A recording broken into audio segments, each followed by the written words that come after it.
উজ্জয়িনীর ঘর সার্চ করে দ্বীপের সত্যিটা জেনে গেল ঝাঁপি। হ্যাঁ বন্ধুরা, এমনটা দেখা যাবে। তাই সম্পূর্ণ জানতে ভিডিওটিতে লাইক দেওয়া, চ্যানেলটি সাবস্ক্রাইব করে দেখতে থাকুন। গল্পের শুরুতেই দেখা যাবে ঝাঁপি দ্বীপকে জড়িয়ে ধরে। তখন দ্বীপ ঝাঁপিকে ধরতে গিয়েও আর ধরে না। তখন ঝাঁপি বলে, কি ব্যাপার, তুমি আমাকে ধরলে না কেন? কেন ধরলে না বলো?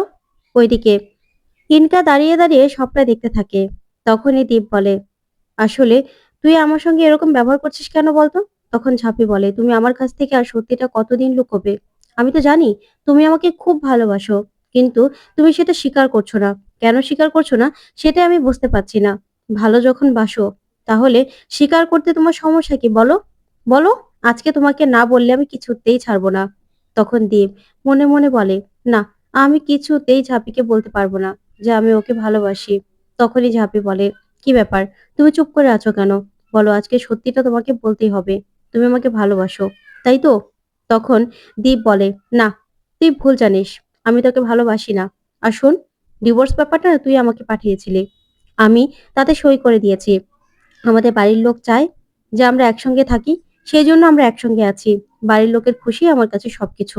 তখন ঝাঁপি বলে, ও, তার মানে ডিভোর্সটাতে যে তুমি ডিভোর্স পেপারে যে সই করেছো তা নিয়ে তোমার কোনো আক্ষেপ নেই, তাই তো? সেটা তুমি হাসি মুখে মেনে নিয়েছো।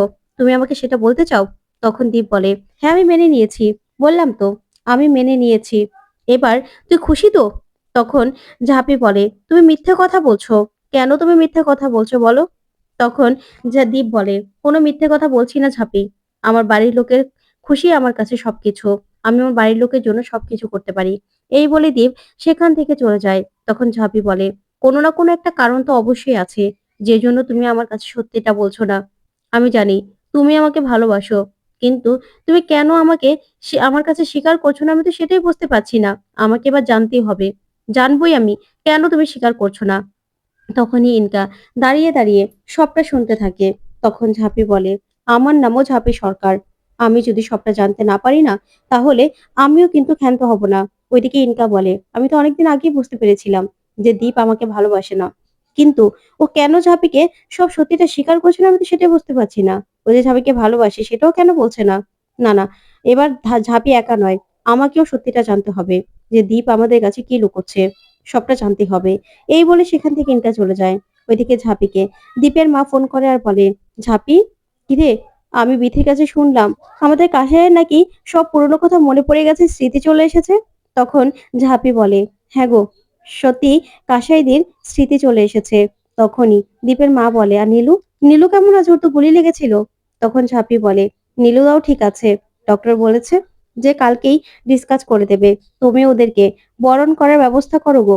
বরণ করেই তারপরে দুজনকে ঘরে তুলবে, ঠিক আছে? তখন দীপের মা বলে, হ্যাঁ, বরণ তো করতেই হবে। আমি তো বরণ করবই। বরণ করার জন্যই তো আমি অপেক্ষা করছি। তারপরে দেখা যাবে। ফোনটা রেখে দিলেই দীপের মা বলে, ব্যাস, এবার শুধু সবকিছু ভালো ভালো হোক। তারপরে দেখা যাবে নীলু আর কাসাইকে নিয়ে দীপ আর ঝাঁপি চলে আসে। ওইদিকে দীপের মা ওদেরকে বরণ করে আর বলে, তোরা এসেছিস মা, আমি তোদের দেখে অনেক খুশি হয়েছি। তখনই এসে কাসাই ওর মাকে জড়িয়ে ধরে। তখন ওর মা জড়িয়ে ধরে ভীষণ খুশি হয়ে যায়। তারপরে কাসাই ওর বাবাকে জড়িয়ে ধরে কান্না করতে থাকে। তখন কাসাইয়ের বাবা বলে, তোরা যে ফিরে এসেছিস, এটাই আমার কাছে সবকিছু রে মা। ব্যাস, আমি আর কিচ্ছু চাই না। তারপরেই দেখা যাবে কাসাইয়ের মা নীলুকে বলে, নীলু বাবা, তোমাকে আমি অনেক কথা বলেছি, অনেক কটু কথা বলেছি, কিন্তু আমি পরে মন থেকে এটা বুঝতে পেরেছি যে তুমি ছাড়া আমার মেয়েকে আর কেউ ভালোবাসে না। তুমি আমার মেয়েকে খুব ভালোবাসো। তাই আমি ভুল করেছিলাম, আমি অন্যায় করেছি। আমি তোমাকে অনেক কথা শুনিয়েছি, সেই সময় না আমার মাথাটা কাজ করেনি। তুমি আমাকে ক্ষমা করে দাও। এই বলে হাত জোর করে ক্ষমা চাইলে নীলু বলে, না না মা, আপনি কেন ক্ষমা চাইবেন? দোষ তো আমার বাড়ির লোক করেছে, আমি করেছি। আমি ভালোবেসে কাসাইকে একটা বাড়ি উপহার দিতে চেয়েছিলাম, ফ্যামিলি উপহার দিতে চেয়েছিলাম, কিন্তু সেই ফ্যামিলি যদি কাসাইয়ের ক্ষতি করার চেষ্টা করে, তাতে তো আমারই দোষ, তাই না? আমি কাসাইকে একটা ফ্যামিলি দিতে পারিনি। আসলে আমার মনে হয় কাসাইকে নিয়ে আমার একলা থাকাই কপালে আছে, আর ফ্যামিলির সঙ্গে থাকা হলো না মা। তখনই এই কথা শুনে অবাক হয়ে যায় সবাই। তারপরে নীলু বলে, আমারই আপনাদের কাছে ক্ষমা চাওয়ার আছে। আমি আপনাদের সবার কাছে ক্ষমা চাইছি। আমি কাসাইকে নিয়ে ভালো রাখতে পারিনি। আমি ওকে ভালোবেসেছিলাম, ভেবেছিলাম যে কাসাইকে অনেক সুখে রাখবো, কিন্তু আমার জন্যই তো ওর এত বড় ক্ষতি হয়ে গেছিল। তার জন্যই আপনারা আমাকে ক্ষমা করে দেবেন। ঠিক তখনই দেখা যাবে কাসাইয়ের বাবা বলে, কে বলেছে তুমি একা? তুমি এই বাড়ির আজকে থেকে ছেলে।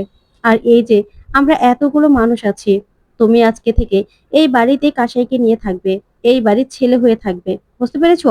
অন্য কিছু আর ভাববে না। তুমি আজকে থেকে এই বাড়ির জামাই নও, এই বাড়ির ছেলে। তখন তো নীলু ভীষণ খুশি হয়ে যায়।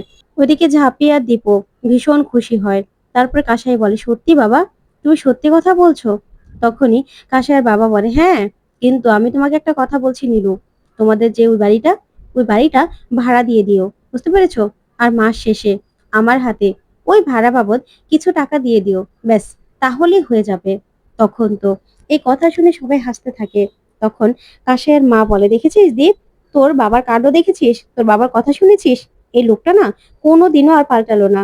তখন নীলু কাশের বাবার কথা শুনে হাসতে থাকে আর বলে, সত্যি আপনারা আমাকে যে আপন করে নিয়েছেন, এটাই আমার কাছে সবকিছু। তখন তো এই কথা শুনে সবাই ভীষণ খুশি হয়। তারপরে দেখা যাবে কাসাই আর নীলুকে নিয়ে সবাই বসিয়ে দেয়। আর ওইদিকে কাসাইয়ের মা বলে, ব্যাস, এবার সবাই মিলে মিষ্টিমুখ করবে, আর কিছুই না।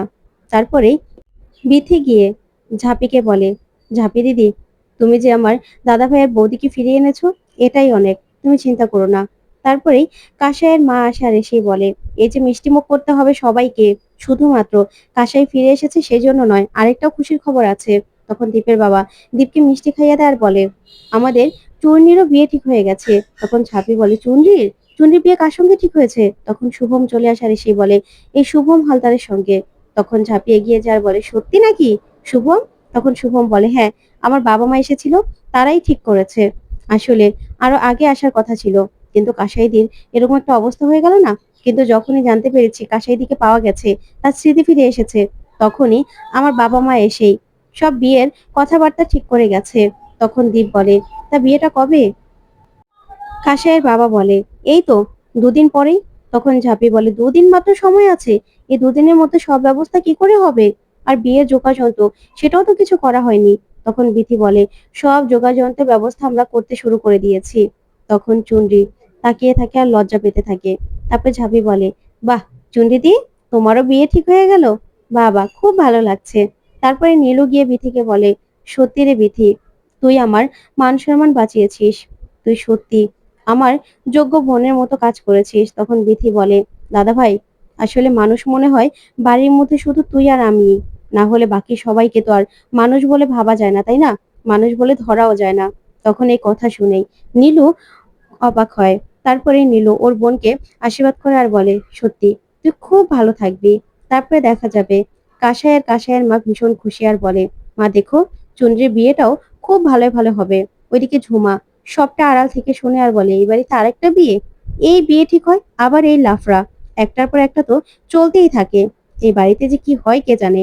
এই বলে সেখান থেকে চলে যায়। ওইদিকে ঝাঁপি চুনরিকে বলে, চুনরি দিদি, তুমি একদম চিন্তা করো না, দেখবে তোমার বিয়েটা ঠিকঠাক মতো হয়ে যাবে। তখন চুনরি বলে, এবার বিয়েটা ঠিকঠাক মতো হলেই হয় ঝাঁপি, সত্যি কি হবে? তখন ঝাঁপি বলে, কি বলছো তুমি?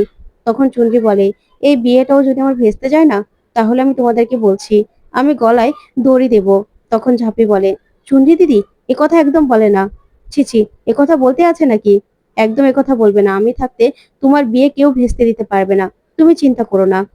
তখন দীপের বাবা বলে, শোনো, বিয়েতে অনেক হই হুল্লোড় করবে, অনেক আয়োজন করবে, এবারের বিয়ে যেন সবাই দেখে বলে যে কত ভালোভাবে উদযাপন করা হচ্ছে। তখন দীপ বলে, বাবা তুমি বলছো?